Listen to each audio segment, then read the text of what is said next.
There's something strange about the people who love staying home, not the shy ones, not the anxious ones, the ones who could go out but don't feel the need to.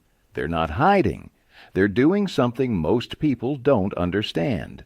If being at home feels like exhaling after holding your breath all day, if silence feels better than conversation, then there's a reason for that.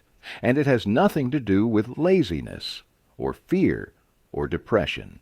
It has to do with how your brain learned to protect itself.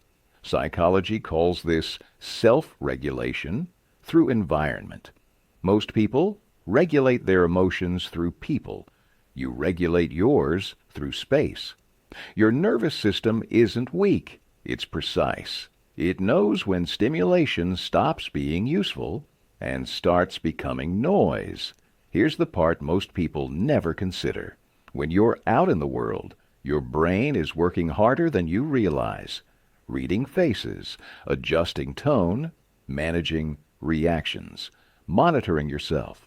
That constant background effort, it drains you. At home, that effort disappears. No performance, no impression management, no social calibration. Your mind finally switches from monitoring to processing. That's why clarity shows up at home. That's why creativity lives there.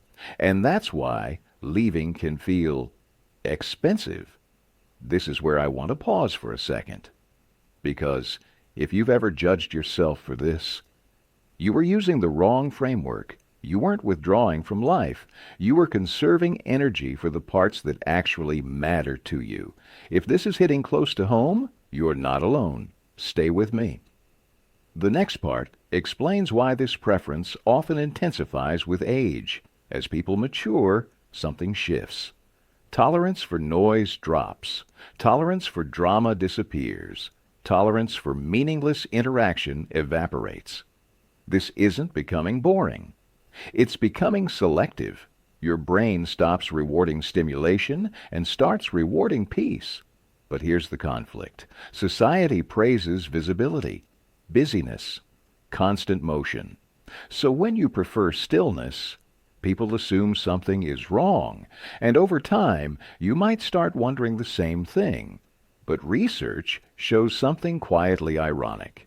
People with strong internal regulation systems don't need frequent external validation. They don't escape into crowds. They don't chase noise. They build environments that support their mind.